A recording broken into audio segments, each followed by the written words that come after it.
प्रधानमंत्री बाहर बहुत जोरदार तकरीर करके आए और अपना प्रेस कॉन्फ्रेंस करे और हमारे ऊपर भी बहुत इनडायरेक्टली हमला किए, लेकिन उसका जवाब तो हम मुंहतोड़ यहाँ पर देंगे। In the conduct of the proceedings of the house, fair and impartial conduct of the proceedings of the House and providing just opportunity to members of each party, irrespective of the fact whether they belong to the opposition or treasury benches.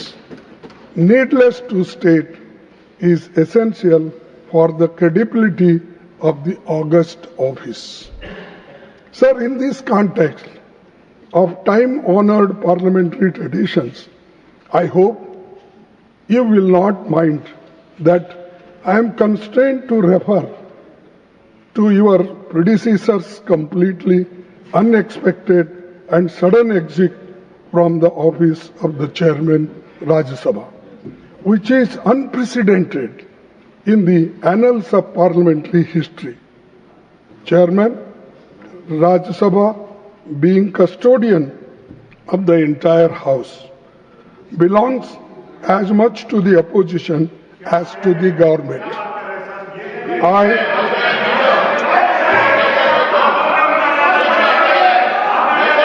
I was disheartened that the House did not get. Please. आप बैठिए please, आप बैठ sir. I will look into it. I will look into it. I will look into it. Please, आप बैठिए। Chairman, आप बैठिए। Rajya I look into it. Please, आप बैठिए। House belongs as much to the opposition as to the government. Please, I was आप बैठिए। I look into it. I was disheartened Please, that the House did not get an opportunity to bid him a farewell. Regardless,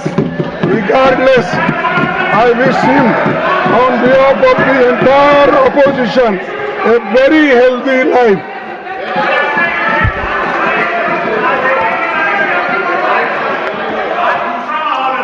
It is our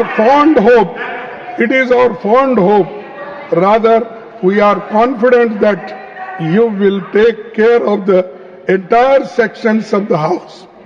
Sir, we are confident that you will be impartial and treat the opposition and the treasury benches in equal measures.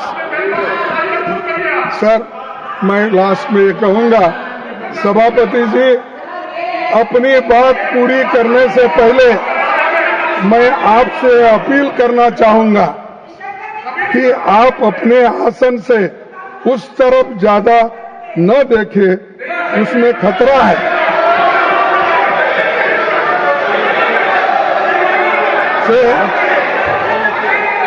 कि आप अपने आसन से उस तरफ ज्यादा न देखें, लेकिन उसमें आप इधर नहीं देखेंगे तो ये भी खतरा है। बैठिए भैया, आप उधर देखेंगे आप तो बैठिए। अगर इधर नहीं देखेंगे तो वो भी खतरा है। तो इसलिए दोनों तरफ आप संतुलन बना रखेंगे तो अच्छा होगा। इसीलिए मैं आपके सफल कार्यकाल की कामना करता हूं। आप जो जिस बैकग्राउंड से आए हैं, जिसका जिक्र प्रधानमंत्री जी ने यहाँ पर किया, ठीक है, हम मानते हैं, लेकिन आप ये भी नहीं भूलना चाहिए कि ये कांग्रेस के घराने से आप आए हैं। और दूसरा कि प्रधानमंत्री बाहर बहुत जोरदार तकरीर करके आए और अपना प्रेस कॉन्फ्रेंस करे और हमारे ऊपर भी बहुत इनडायरेक्टली हमला किए, लेकिन उसका जवाब तो हम मुंहतोड़ यहाँ पर देंगे। फिर उसके बाद में जो कुछ होता, इसीलिए आपकी शुभकामना मैं देता हूँ। आप सबको धन्यवाद। किरण रिजिजू जी। किरण रिजिजू जी। प्रगति का पथ प्रदर्शन करते हैं। हमने अपने लिए 47 तक एक विकसित भारत का लक्ष्य नियत किया है। इस तेजी से बदलते जियोपॉलिटिकल संसार में हमें अपनी भूमिका को हमेशा याद रखनी होगी। आर्थिक ताकत और टेक्नोलॉजी ही आज मुल्कों का भविष्य तय कर रहे हैं। तेजी से बदलती टेक्नोलॉजी के युग में हम हैं। आज ही हमने पढ़ा, एक भारतीय से ही दुनिया के टेक्नोलॉजी के श्रेष्ठ सूत्रधारों में से एक ने कहा है कि हम एआई की सुनामी के दौर में हैं। हर टेक्नोलॉजी बदलाव समाज में डिसरप्शन भी लेकर आता है। यह बदलाव तेज होगा और उस वक्त लोग चाहते हैं कि कोई बड़ा बदलाव न हो। जैसे कंप्यूटर आया तो हम सबके लगा कि एक नई चीज आ रही है, उसका विरोध भी हुआ। पर ये चीजें अनिवार्य है। समय आगे बढ़ता है, दौर पीछे छूट जाते हैं। हम समय के साथ अगर नहीं रहे तो पीछे छूटेंगे। आज भारत उसी स्थिति में AI, machine learning, robotics, quantum computing, drone technology जैसे नई टेक्नोलॉजी के साथ है। हमें संसार के इस बदलाव के बीच प्रासंगिक रहना है। इसमें विधायिका की अहम भूमिका है। आज भारत ने फाइनेंस, टेक्नोलॉजी और इसके साथ जो हमारे टैलेंट पुल है सॉफ्टवेयर वगैरह में, हम उस कगार पर हैं। हमें शीर्ष राजनीतिक नेतृत्व के रूप में संसद और उसके उच्च सदन के रूप में राज्यसभा को इस बदलाव की अगुवाई करनी चाहिए। नई तकनीकों को न केवल अपनाना होगा बल्कि उन्हें समावेशी भी बनाना होगा। टेक्नोलॉजी डिवाइड से समाज को बचाना होगा। आज टेक दिग्गज जीन एडिटिंग में निवेश कर रहे हैं। डिजाइनर बेबी का ट्रेंड शुरू हो रहा है। हमें इन चीजों पर गौर करना होगा। दूसरी ओर बहुत सारे ऐसे कानून हैं। पिछले लगभग हमने एक दशक में 1,500 से अधिक कानूनों को हमने पुराने निरस्त किया है। पर अभी मैंने सुप्रीम कोर्ट का एक पढ़ा कुछ ही दिनों पहले कि 300 साल पुराने कानूनों से हम आज भी कई चीजों में प्रॉपर्टी सेलिंग से लेकर संचालित हैं। हम सब विधायिका को, विधानसभाओं को इन चीजों पर काम करने के लिए बहुत चीजें हैं। हाल में हमने किताब पढ़ी, मैं उल्लेख करना चाहूंगा, breakneck China's quest to engineer the future by Dan Wang. यह दुनिया की दो बड़ी ताकतों के बारे में है, पर दुनिया के हर देश और हर नागरिक के लिए संदेश से भरा। हमारे लिए भी विचारकों का एक वर्ग कहता है कि एक बड़े देश के लिए लिखा खत है वहां के नीति निर्माताओं से लेकर नागरिकों के लिए। उसमें एक प्रसंग है। प्रसंग यह है कि कैसे और किस कार्य पद्धति से कोई मुल्क बड़ा बनता है। एक बड़ी परियोजना के बारे में 2008 में कैलिफोर्निया के वोटर्स ने high speed rail link San Francisco और लॉस एंजल्स के बीच अप्रूव किया। ठीक इसी समय बीजिंग संघाई के बीच high speed rail link line construction शुरू हुआ। रफली दोनों के बीच डिस्टेंस बराबर, लगभग 800 माइल, 1300 किलोमीटर। इस देश ने 2008 में शुरू कर 2011 में पूरा कर लिया। खर्च $36 बिलियन आया। पहले एक दशक में 1.35 बिलियन यात्रियों ने इसमें यात्रा कर ली, पर दूसरे देश में कैलिफोर्निया में यह प्रोजेक्ट पूरा नहीं हो पाया। लेटेस्ट कॉस्ट एस्टिमेट है $128 बिलियन। कयास है कि इसका फर्स्ट सेगमेंट 2030-33 के बीच शुरू हो सकता है। लेखक का निष्कर्ष है कि ये दोनों स्टार्क कॉन्ट्रास्ट है। एक एटीट्यूड हम कैसे बदलें, इस तरह से हम लोकतांत्रिक संस्थाओं को, जड़ों को और मजबूत कैसे कर सकते हैं। इस बदलते संसार में हमें वजूद अपने मजबूत करने के लिए समर्थ होना है। हमें सभी दलों की आम सहमति, संसद और विधायिका की इसमें बड़ी भूमिका है। तेजी से बदलती तकनीक के दौर में खुद हम सब राज्यसभा के कामकाज में तकनीक अपना रहे हैं। एक महत्वपूर्ण क्षेत्र जिसमें टेक्नोलॉजी का प्रयोग हो सकता है तेजी से, वो है इंटरप्रिटेशन। हमारे सभी सदस्य अपनी भाषाओं में प्रखर वक्ता हैं। भारत की हर भाषा समृद्ध है। पिछले कुछ सत्रों में सदस्यों द्वारा अपनी मातृभाषा में बोलने का चलन बढ़ा है। तमिल, तेलुगु, कन्नड़, मलयालम के अलावा बांग्ला, असमिया, उड़िया, पंजाबी आदि में भी सदस्यों ने भाषण दिए। भारत सरकार ने भारतीय भाषाओं के परस्पर अनुवाद के लिए भाषणी ऐप तैयार किया है। सदन के कामकाज में इस ऐप का प्रयोग किया जा सकता है। इस ऐप का शब्दकोश भी धीरे धीरे और विस्तृत होगा।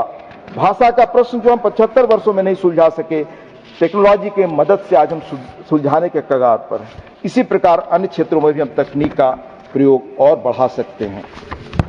आदरणीय सभापति जी, राज्यसभा की शायद पहली बैठक में ही सदस्यों को संबोधित करते हुए डॉक्टर राधाकृष्णन ने उम्मीद जताई थी कि यह सदन संविधान में दी गई अपनी भूमिका को जस्टिफाई करेगा, जल्दबाजी में आए विधेयकों पर निष्क्रिय होकर विचार करेगा। उन्होंने कहा था, we should try to do everything in our power to justify to the public of this country that a second chamber is essential to prevent hasty legislation. We should discuss with dispassion and detachment proposals put before us.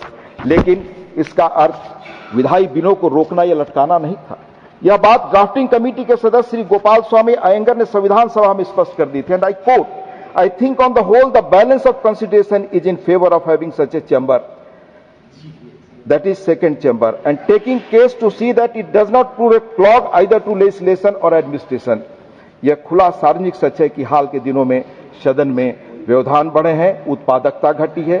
इस स्थिति को सुधारना आपके मार्गदर्शन में मिलकर हम सबका दायित्व है। हम सभी साथी हैं जो भी यहाँ हैं, सहयोगी हैं। विचारधाराओं में भिन्नता तो लोकतंत्र की शक्ति है, व्यवधान पैदा करके उसे सदन की कमजोरी हम क्यों बनाएं। आपके मार्गदर्शन नेतृत्व में हम मिलकर ऐसे व्यवधानों को दूर करेंगे और तेजी से बदलती आज की दुनिया में सार्थक भूमिका निभाएंगे, यही हमारी कामना है। आपके नेतृत्व में हम सबके लिए चुनौती है कि कैसे संसदीय व्यवस्था का पुराना गौरव पुनः साकार हो, जीवंत हो। अगर हमने नहीं किया तो इसकी बड़ी कीमत होगी। अपनी बात खत्म करता हूं। ऋषि तुल्य प्रख्यात और मुखर सांसद शायद 8 या 9 बार रहे स्वर्गीय हिरेन मुखर्जी जी ने कहा था, if parliament did not prize its dignity, its powers also will be इम्पेरिल्ड।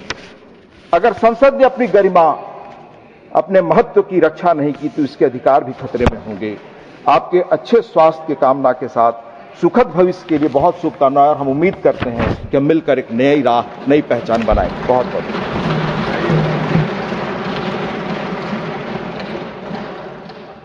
Honorable Leader of the Opposition.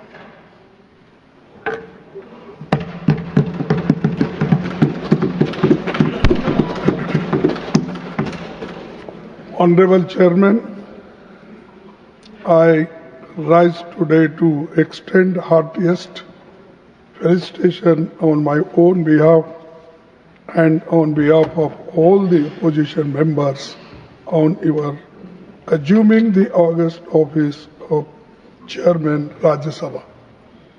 While I had already congratulated you on election as Vice President of India, I again take this opportunity to reiterate the same on the floor of the House.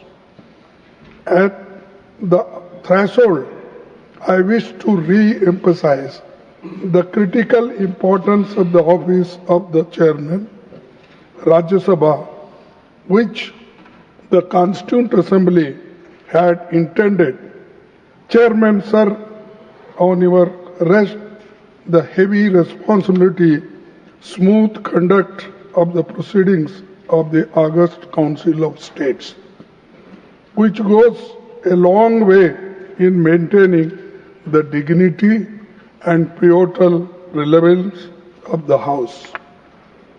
In this context, I consider it apt to quote the following sage words of Dr. Sarvapalli Radhakrishnan, which in a different way our Deputy Chairman has spoken, but this is a relevant portion I am reading from Radhakrishnan's speech. So the first Vice President and Chairman of Rajya Sabha, during his acceptance speech on 16th May 1952, I belong to no party. Why I am saying? Because many people claimed that you belong to their party. So I belong to no party, and that means I belong to every party in this House. It shall be my endeavor to uphold the traditions, the highest traditions of the parliamentary democracy, and act towards every party with fairness and impartiality, with ill will to none and goodwill to all. A democracy is likely to degenerate into a tyranny if it does not allow the opposition groups to criticize fairly, freely, and frankly the policies of the government. This is Sarvapalli Radhakrishnan's speech. So I am quoting this, and this is the occasion to remind all of us in these circumstances. Sir, the value observations made, valuable observations were made by Dr. Sarvepalli Radhakrishnan way back in 1952 are still very relevant and pertinent. Sir, incidentally, you have not only assumed the same office of Dr. Radhakrishnan, but also share his name, Radhakrishnan जी. तो आप तो राधाकृष्णन जी के हमनाम हैं. हम आशा करते हैं कि आप उनके हमख्याल भी होंगे.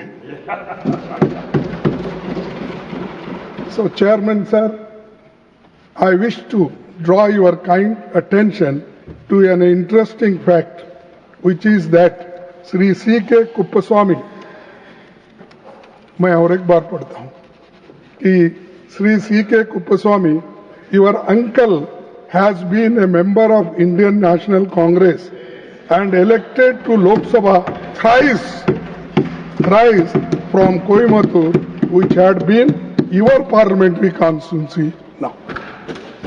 Honorable Chairman, Indian National Congress staunchly stands by constitutional values and time-honored parliamentary traditions and structured debates and smooth conduct of proceedings of the House. Hence, sir, kindly be assured of our cooperation with you in the conduct of the proceedings of the House. Fair and impartial conduct of the proceedings of the House and providing just opportunity to members of each party, irrespective of the fact whether they belong to the opposition or treasury benches. Needless to state, is essential for the credibility of the august office. Sir, in this context of time-honored parliamentary traditions, I hope you will not mind that I am constrained to refer to your predecessor's completely unexpected and sudden exit from the office of the chairman Rajya Sabha, which is unprecedented in the annals of parliamentary history. Chairman Rajya Sabha, being custodian of the entire House, belongs as much to the opposition as to the government.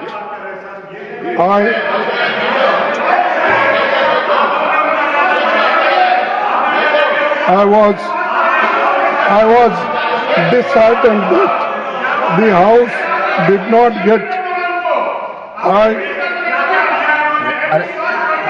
Please, आप बैठे please, आप बैठ. Sir, I will look into it. I will look into it. I will look into it. Please, आप बैठिए. Please, आप बैठिए. Rajya Sabha, I look into it. Please, आप entire बैठिए. House belongs as much to the opposition as to the government. Please, I was आप बैठिए. I look into it. I was disheartened Please, that आप the बैठिए. House did not get an opportunity to bid him a farewell. Regardless, I wish him, on behalf of the entire opposition, a very healthy life.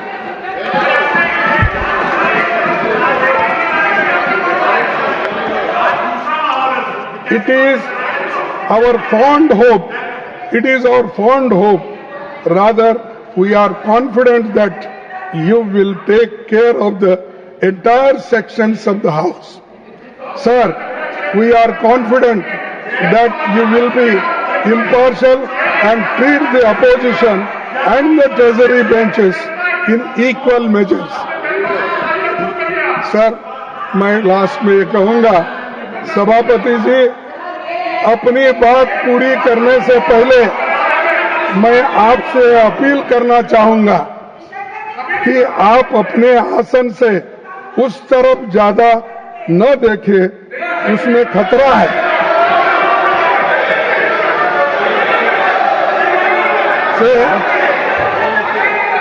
कि आप अपने आसन से उस तरफ ज्यादा न देखें, लेकिन उसमें आप इधर नहीं देखेंगे तो ये भी खतरा है। बैठिए भैया, आप उधर देखेंगे आप तो बैठिए, खतरा है लुक ज्यादा, इट।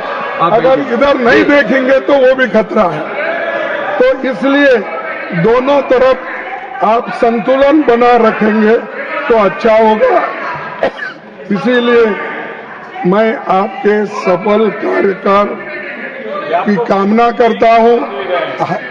आप जो जिस बैकग्राउंड से आए हैं, जिसका जिक्र प्रधानमंत्री जी ने यहाँ पर किया, ठीक है, हम मानते हैं, लेकिन आप ये भी नहीं भूलना चाहिए कि ये कांग्रेस के घराने से आप आए हैं।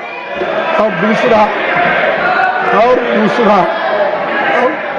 दूसरा कि प्रधानमंत्री बाहर बहुत जोरदार तकरीर करके आए और अपना प्रेस कॉन्फ्रेंस करे और हमारे ऊपर भी बहुत इनडायरेक्टली हमला किए, लेकिन उसका जवाब तो हम मुंहतोड़ यहाँ पर देंगे फिर उसके बाद में जो कुछ था। इसीलिए